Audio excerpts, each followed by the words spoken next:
Friends, hi, how are you all? कैसे आप सब लोग? ओके, आज का social media flooded with the messages. जैसे आप देख रहे हो, wish you happy engineers day to one and all, या ऐसे मैसेजेस आ रहे हैं, या फिर आप देखते हो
इंजीनियर नहीं बनूंगा, आइदर इंडस्ट्रियलाइज और पेरिश। एक तो इंडस्ट्रियलाइज करो, एजुकेशन लाओ, या फिर आप पेरिश हो जाओगे, दुनिया के कंपटीशन से आप पीछे हट जाओगे। तो उन्होंने वहां पर आपकी इंफॉर्मेशन के लिए मैं बता दूं, मैंने समवेयर लिखा है, industrialize or perish visited, he has visited many factories and created और set up many factories in Mysore state, including Mysore soap factory, many pesticide labs, polytechnic colleges, agri university, again state bank of Mysore, chamber of commerce Mysore, बहुत सारी चीजें उन्होंने खड़ी की। Bhadravati steel company, okay. और एक बात, तिरुमला टू तिरुपति रोड, जो तिरुपति होली प्लेस है, वहां पर उन्होंने Tirupati to Tirumala to Tirupati road उन्होंने कंस्ट्रक्ट किया है। तो मैसूर स्टेट के जब वो दीवान थे तो बहुत सारे रिफॉर्म्स और काम किए उन्होंने, तो उनको मैसूर स्टेट का तब पितामह कहा जाने लगा कि उन्होंने बहुत सारे रिफॉर्म्स किए थे। उसके अलावा कुछ बेसिक बातें मैं आपको बताना चाहूंगा। जैसे आप जानते हो 15 सितंबर 1860 को उनका जन्म हुआ था। तब उनके उनके माता पिता का नाम वेंकटलक्ष्मम्मा और श्रीनिवास शास्त्री, ओके। उनका स्कूलिंग हुआ, but at the age of 15 साल के थे। तब क्या हुआ पता है आपको? उनके पिताजी का देहांत हो गया। आप सोच सकते हैं कि एक आदमी कितना डिप्रेस हो जाएगा अपने पिताजी को खोने के बाद। फिर भी उन्होंने पढ़ाई जारी रखी दोस्तों। और आपको इंफॉर्मेशन के लिए बता दूं, उन्होंने ग्रेजुएशन कंप्लीट किया मद्रास यूनिवर्सिटी से, बेंगलोर से। तो जब उनका ग्रेजुएशन कंप्लीट हुआ तो उनके एक टीचर ने उनको एक डिक्शनरी दी थी। तो यह भी किस्सा है, उन्होंने वो डिक्शनरी 80 साल, बचे वाले 80 साल संभाल के रखी, क्योंकि लगभग 100+ एज उनको खुदा ने दिया था। तो आप समझ सकते कि how precious gift it was. बड़ा प्रीशियस गिफ्ट था दोस्तों वो उनके लिए। उन्होंने बचे वाले 80 साल वो संभाला। उसके बाद में अपने पुणे यूनिवर्सिटी से रिलेटेड एक किस्सा है दोस्तों। आपको पता होना चाहिए उन्होंने इंजीनियरिंग कहां से की। Can you guess, can you imagine? Yes, college of engineering Pune से उन्होंने डिग्री हासिल की और वहां पे वो टॉपर थे। तब उनको पीडब्ल्यूडी में जॉब मिला। पीडब्ल्यूडी कौन सा? मुंबई स्टेट का, तब बॉम्बे स्टेट कहलाता था वो, ब्रिटिश रूल था। तो असिस्टेंट इंजीनियर बोल के उनको जॉब मिला इन द ईयर 1884 में उनको PWD government of Bombay assistant engineer का जॉब मिला उन्होंने। तो वहां पर जैसे ही वो ज्वाइन हुए तो उन्होंने एक पर्टिकुलर रिवर से, तो एक कोई पर्टिकुलर प्लेस था, मुझे नाम याद नहीं आ रहा है, तो वहां पे उन्होंने पाइपलाइन या इरिगेशन सप्लाई का काम किया, पहला ही काम किया उन्होंने। उसके इमीडिएटली बाद में उन्होंने क्या किया, let me tell you. 1903 year में खड़कवासला डैम, मैं गया हूं खड़कवासला डैम, आप शायद पुणे को गए तो आप खड़कवासला डैम देख सकते। तो पहली बार खड़कवासला डैम या दक्कन का जो एरिया बोलते हैं, इस साइड में उन्होंने क्या किया, एक उन्होंने नया, मतलब नॉर्मली जो आप जानते हो डैम के जो स्ट्रक्चर्स होते हैं, बहुत ज्यादा पानी अगर स्टोर हुआ तो वो मतलब डेंजरस होता है उसके लिए और डैम फूटने का डर होता है। तो उन्होंने एक नया पेटेंटेड वर्क किया और वो ये काम था, ऑटोमेटिक फ्लड कंट्रोल डूअर्स बनाए उन्होंने 1903 में, और उसका पेटेंट भी हासिल किया और खड़कवासला डैम का उन्होंने काम किया। ओके, स्ट्रक्चर वगैरह पूरा उन्होंने काम किया। तो वो सक्सेस होने के बाद में 2 अलग अलग जगह पर उन्होंने और काम किया। जैसे आप देखते हो टाइगरा ग्वालियर स्टेट में उन्होंने डैम बनाया, और कृष्णराज सागर मैसूर स्टेट में कृष्णराज सागर, कभी आप गए मैसूर तो कृष्णराज सागर डैम आज भी है, आप जाके देख सकते। मैं गया हूं वहां पे 2013 में, बड़ा खूबसूरत डैम है, आप जाके देख सकते। It was built and completely observe, okay, हर चीज उन्होंने ऑब्जर्व की और अपने अंडर में उन्होंने ये डैम बनाया। इतना ही नहीं, मतलब हर जगह पे वो इरिगेशन सिस्टम और वाटर सप्लाई सिस्टम का उन्होंने बहुत जगह एक तो डिजाइन दिया, या खुद काम किया या खुद गाइड किया, ऐसा कुछ तो किया है। आप सिटीज देख सकते हैं, सिटीज के मैंने नाम लिखे, either he has provide irrigation और वाटर सप्लाई सिस्टम। एडन आपको पता होना चाहिए एमन में है। दूसरा कोल्हापुर में, इंदौर में, ग्वालियर में, गोवा में, भोपाल में, नागपुर में, राजकोट में, भावनगर में, बड़ौदा में, सांगली में, बिहार में और ओडिशा में। दोस्तों देखो, लगभग इसमें पैन इंडिया कवर हो रहा है। मतलब बहुत सारी जगह पे उन्होंने एक तो वाटर सिस्टम सप्लाई दिया या इरिगेशन सिस्टम सप्लाई दिया, या कुछ तो मतलब उन्होंने काम किया है। ओके, मतलब पैन इंडिया उन्होंने कुछ तो काम किया है भाई। उसके बाद में मैं आपको बता दूं, इंपॉर्टेंट बात यह है, हाँ, उसके अलावा new irrigation system Bombay presidency in the year 1889, okay. तो उन्होंने न्यू इरिगेशन सिस्टम दिया बॉम्बे प्रेसिडेंसी को। उसके अलावा इंपॉर्टेंट पॉइंट ये है कि 1909 चीफ इंजीनियर मैसूर स्टेट, उनको बनाया गया 1909 में, in the year 1909 chief engineer Mysore state, but he was more interested to set up industrial setups and other structural setups. तो उन्होंने बोला कि मुझे कुछ इंडस्ट्रियल वर्क करना है, तो वो किंग वो आके मैसूर स्टेट के रेडी हुए और उन्होंने उनको दीवाने मैसूर बनाया और उन्होंने वहां पे बहुत कुछ काम किया है दोस्तों, जैसे मैंने आपको पहले भी बताया है। उसके अलावा इंपॉर्टेंट बात जो मैं बताना चाह रहा हूं आपको, ब्रिजेस का मैंने बता दिया आपको। हाँ, उसके अलावा एक बार और एक किस्सा है कि बहुत उनकी उम्र हो गई थी और उनको एक बार गांव को जाने का उनका दिल किया, बट वो ऑफिशियल टूर नहीं था। जैसे आप जानते हो ऑफिशियल टूर रहा अगर तो सरकारी गाड़ी वगैरह मिलती है, बट उन्होंने डिनाई कर दिया। तो तब के जो चीफ मिनिस्टर थे वो पर्टिकुलर स्टेट के, मुझे उनका नाम याद नहीं, साउथ के नाम थोड़े से मुश्किल होते जैसे आप जानते हो, लंबे नाम होते।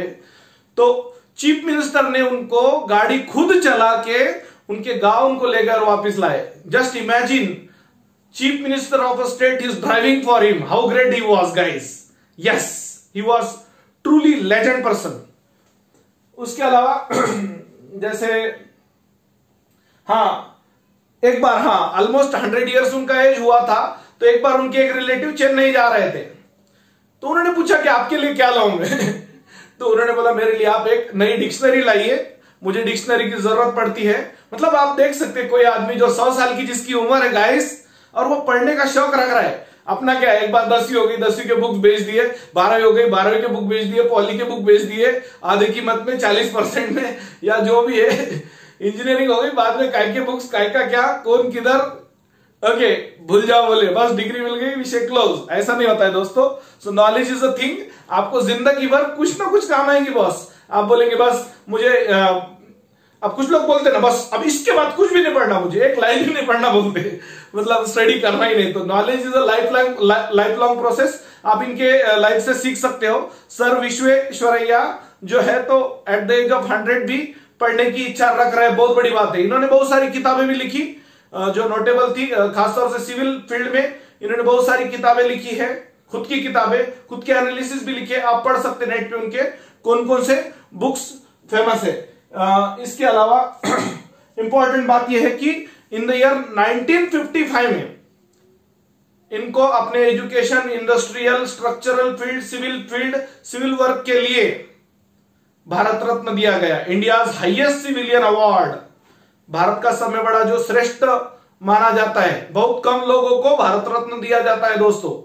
हार्डली अब तक मुझे लगता है 40 या 45 के अंडर ही ऐसे लोग होंगे जिनको भारत रत्न दिया गया है। तो sir M Visvesvaraya is really the Bharat Ratna, the gem, the Kohinoor of India.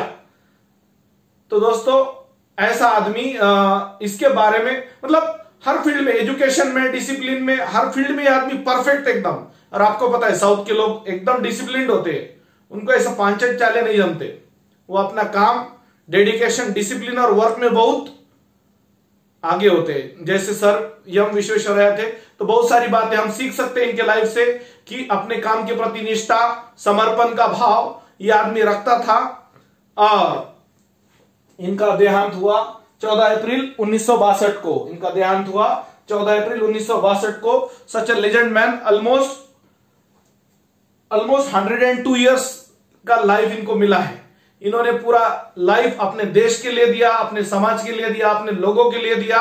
और ये आदमी चाहता तो बाहर भी जाकर सेटल हो सकता था, बट ये यही रुका और इसी धरती के लिए उन्होंने काम किया और यही अंतिम सांसें भी ली। तो मेरे प्यारे साथियों, ये आदमी पैन इंडिया, इन्होंने सिविल फील्ड में काम किया है, स्ट्रक्चरल डिजाइन दिए हैं, बहुत सारी चीजें की है इंडिया के लिए। और अब हाँ, सब लोगों को क्या लगेगा, सिविल में काम किया, हमारे थोड़ी फील्ड है, हम कंप्यूटर इंजीनियर है, हम ये है, हम वो है।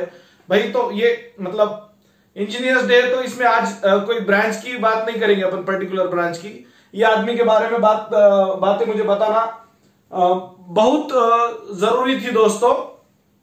ओके, क्योंकि बहुत सारे लोग मतलब हिस्ट्री नहीं पढ़ते, तो उनको उनके बारे में पता नहीं होता ना कि ये आदमी कितना वर्सेटाइल था भाई। तो बड़े प्यार से मैं आपको रिक्वेस्ट करना चाहूंगा कि आप विकिपीडिया पे उनके बारे में पढ़िए, आपको बहुत सारी चीजें उनके बारे में मोटिवेट करेंगी। इंडियन एक्सप्रेस का आर्टिकल पढ़िए, definitely you will be motivated by the charismatic person sir M Visvesvaraya. Last but not least, okay मेरे प्यारे साथियों, once again I wish you happy engineers day. Before one appeal कि engineering को लोग बुरा भला बोलने वालों के लिए एक मैसेज, देखो भाई हर चीज का एक अप्स एंड डाउन्स होता है। आज बुरे दिन है थोड़े से, गवर्नमेंट पॉलिसीज बोलो या इंटरनेशनल क्राइसिस बोलो या कोरोना कोविड का वजह से प्रॉब्लम बोलो या जीडीपी डाउन बोलो, जो भी चीजें हैं ये हमेशा नहीं रहेगा ऐसा, कभी ना कभी तो सिचुएशन बदलेगा। इंजीनियरिंग के फिर से अच्छे दिन आएंगे। कम से कम जो इंजीनियर कम्युनिटी है वो इंजीनियरिंग पे जोक ना बनाए और अपने आप को कम ना समझे, क्योंकि इंजीनियर कुछ भी कर सकता है। जैसे आप देखते हो 4 साल में वो इतना कुछ लाइफ, भाई इंजीनियरिंग सीखे ना सीखे, इंजीनियरिंग वाला बंदा लाइफ कैसी जीना है ये सीख जाता है। Thank you.